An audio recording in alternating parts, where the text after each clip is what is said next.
Hi, this is Dr. David Klein with Stages of Life Medical Institute in Longwood, Florida.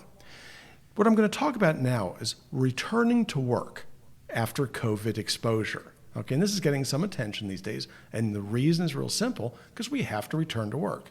Hi ho, it's off to work we go.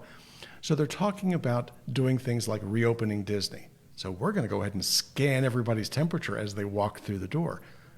Good. That may be the only way they're going to be able to reopen the park. But I would be advising everybody to bring their own hand sanitizer with them and wear a mask. And it probably is okay if you do that. Well, why is that? Okay, so you get exposed. There's a brief period of time where one half of the population is going to get sick. Okay, and that takes several days where you really don't know that you're ill. Your body doesn't really know you're ill, and you can't test for it. Then all of a sudden, bam, you get ill. Half the population will be asymptomatic and remain that way. One half will get ill, plus or minus, and then a small fraction of those will end up in the hospital. That's the reality here. So lots of people are going to get exposed. Very few people relative to that are going to get sick enough to either end up in the hospital or end up on the ventilators. Now, here's the reality, is they want to do something called serology testing for the population to see who's been exposed. And there are a number of ways that this can be accomplished, and this is what it's going to take to get back to work. Here are the economics, okay? Medicare is going to pay roughly $22, $26 in that range to run these tests. But the disposables on the machine cost $20. Now, that does not sound like the laboratories are going to want to do this. And the reason is they have to pay for the machine. Machines cost upwards of $60,000. The technicians run $20 or more per hour. And then you have all the disposables you have to pay that go along with preparing the samples. So it might cost you $40 to $45 to run something that you were going to get paid $22 to $26 to perform. Forget it. It's not going to happen. These are commercial businesses. It's not ever going to happen. Now, what else can happen? How can we do this? Through these little finger punch deals. Those things don't come cheaply either, but they can be done inexpensively enough that the labs can perform them. Are they as good as the boxed machines at $60,000 a pop with the disposables? And the answer is probably not. But in order to get the economics through this thing, it may be the only way it can work.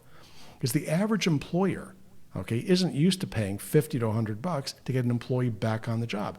It doesn't work that way. So if you've got 10,000 employees, you're talking at a significant chunk of change at a time that you just shut down for 2 to 3 months. Forget it. It's not going to happen. So in order for the country to bounce back, the insurance reimbursements have to exceed that $26, probably a little closer to $50 to make it economically viable. That's really what it's going to take to get America back to work. But guess what? Don't hold your breath. So what can you do as an individual to make this work? First thing is wear a mask. How tough is that? You know, you have these masks, they pull them over your mouth. It doesn't make you look real pretty. It does smear your lipstick, I got to tell you, from personal experience, maybe not. And take your temperature twice a day. Now, the temperature probes is kind of an interesting thing. It's a lost art. Okay, back in the day, every household had a thermometer. Nowadays, most people don't even know what it does or how to read it. They have electronic ones, but you have to know how to push it in the ear to make it work properly because you have to have enough contact for these things to work. And what's a normal temperature? These are things that are important. So your employer should want to get serology tests done so that they can be assured that you are safe to handle food, to handle things like, maybe a person's water glass in a hotel. Don't you think that might be important? Okay, there are lots of things that have to happen. But what's a normal temperature? So you're taking it, you don't even know what a normal temperature is. You're going to go, well, I know what it is, it's 98.6. And I would say, well, you know something? You have a lot to learn. Temperature varies as the day goes on. It hits a low of 97.6 in a normal person at 4 a.m.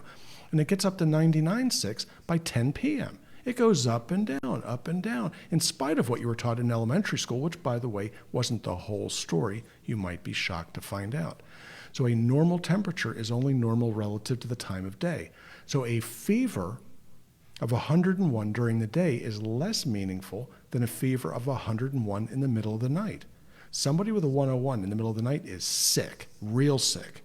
Somebody that has a slight fever during the day may not even be significant at all. And all of that changes if you have thyroid disease, because most everybody that has thyroid disease knows, oh, I normally run a low temperature. No kidding, because that's what thyroid does. So a third of the population is going to have numbers below that. So when you're taking these temperatures, you need to become a doctor, at least for a moment, and think like a doctor.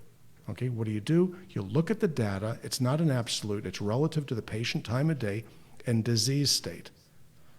This is Dr. David Klein, Stages of Life Medical Institute, confusing you further.